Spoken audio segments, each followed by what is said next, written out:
ကျွန်တော်ဒီနေ့တော့ပေါ့နော်ဖတ်တီမပေါ့နော်ဖတ်တီမတမယာကြီးကို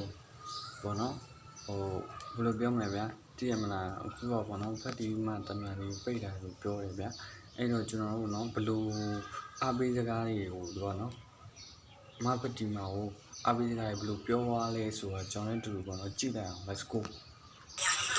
ရောင်းဝယ်ပိတ်လိုက်ပြီဆိုတော့ငါတော့ဝမ်းသာတယ်ကျင်းနေတယ်ငါတို့ဝမ်းသာတယ်ကျင်းနေတာလေဆိုတော့ငါပြောပြမယ်ပြည့်တယ်မစောနေဘူးเนาะသူများရောင်းပိတ်ခံရတာငါပျော်နေတယ်ဆိုလို့ငါမနာလို့လားဆိုပြီးတော့မတွေးနဲ့ငါပြောပြမယ်တခြားရှင်းပြမယ်တခြားနားတာဒီလားငါတို့အရှင်တော့ဘာပထမဦးဆုံးတို့ပိတ်ခံအညာတိတော့ပိတ်ခံရတာမလားပိတ်ပစီလေးပါပြီလေပိတ်ပစီပေါ့ငါတို့ပထမဦးဆုံးကစားသိခဲ့တာလည်းဒါပဲပြောင်းတမ်းများတိတို့လိုပဲစားသိခဲ့တာပေါ့နော်တမ်းများတိတို့ချင်းပေါင်းနေများစွာရှိတယ်များစွာရှိတယ်ဒီမှာတမ်းများတိကိုအလုံးလိုက်တုတ်တယ်ဆိုတော့စိတ်ဝင်စားတော့ပေါ့တမ်းများတိကိုအလုံးလိုက်တုတ်တာချင်းများချင်းမလားဘယ်လိုနေမလဲဆိုတော့မြေးစားကျက်စင်တဲ့စိတ်နဲ့အရန်သိချင်တာတော့အရန်ပေါက်ခဲ့တာ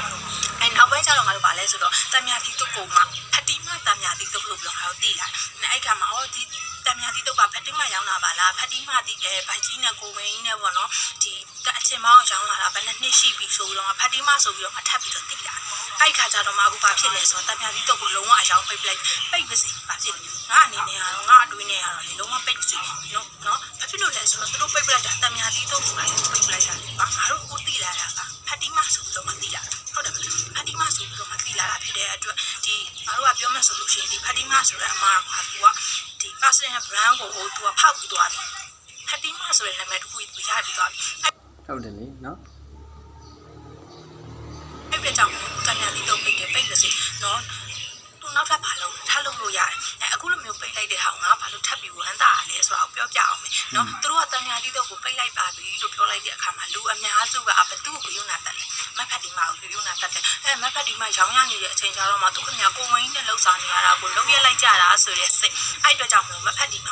ကိုယုံနာတတ်တာဖြစ်တဲ့အတွက်အခုနေမဖတ်ဒီမကဒီတန်ညာတိတော့မရောင်းရလို့တခြား brand တစ်ခုခုကိုရောင်းမယ်တခြားစားချက်တစ်ခုကိုရောင်းမယ်ဆိုလို့ရှိရင်မဖြစ်မနေအားပေးကြမှာပဲဘာဖြစ်လို့လဲဆိုတော့သူရဲ့ယုံနာတတ်မှုသူ့ကိုပေါ့နော်ယုံနာတတ်သွားတာဖြစ်တဲ့အတွက်ငါတို့မဖြစ်မနေအားပေးအဲ့ဒီအတွက်ကြောင့်မလို့မဖတ်ဒီမကိုပြောချင်တာပါလုံးဝအားမငင်နဲ့အားမလျှော့နဲ့ကိုတန်ညာတိတော့မရောင်းမရောင်းနဲ့ပါဖြစ်လေနော်ကိုက personal brand ရှိနေတာဖတ်ဒီမဆိုတဲ့နာမည်တစ်ခုရှိပြီးသားဖြစ်တဲ့အတွက်ရှားဟာကိုပြောင်းလဲရောင်းရမှာပဲလိုက်ပြီးတော့အားပေးနေကြအောင်ပါပဲเนาะအဲ့တော့အားမငင်နဲ့ညီတို့လည်းเนาะတမ်းများသီးတော့ဝင်လိုက်လို့ဆိုပြီးတော့မုဒိတာပါအားမငင်နဲ့เนาะဒါသူ့အတွက်ပျော်စရာကောင်းတဲ့အရာဟုတ်တယ်ဘာလို့လဲဆိုတော့သူက personal brand တိကျပြီးသွားပြီဖြစ်တဲ့အတွက်နာမည်တစ်လုံးနဲ့သူပြောတာမိုက်ပါရဲ့เนาะနာမည်လေးရနေပြီဗျာเนาะတမ်းများလေးမရောလဲဘာမှမဖြစ်ဘူးဟုတ်တယ်เนาะမဖတ်တီမဆိုတော့လူတိုင်းကြည့်နေတယ်အဲ့တော့ပေါ့เนาะမဖတ်တီမရေကျွန်တော်ကပဲဒီကနေပေါ့เนาะပြောချင်တာတမ်းများလေးမရောင်းရလို့ဘာမှမဖြစ်ပါဘူးကိုလောက်ချင်တဲ့ဟာကိုဆက်လုပ်ပါအမကဘာလို့လဲဆိုတော့နာမည်ရှိနေတဲ့အတွက်ပေါ့နော်အဲ့ဒါသူကပြောသွားတာပေါ့နော်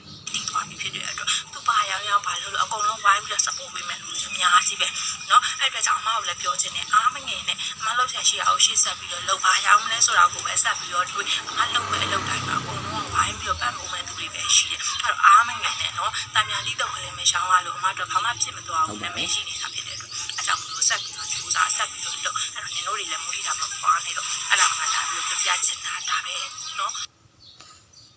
အားလုံးပဲကျွန်တော် channel လေး like subscribe ပေးကြပါဦးလို့ကျွန်တော်ပြောချင်ပါတယ်ဗျအားလုံးပဲ bye bye ပါ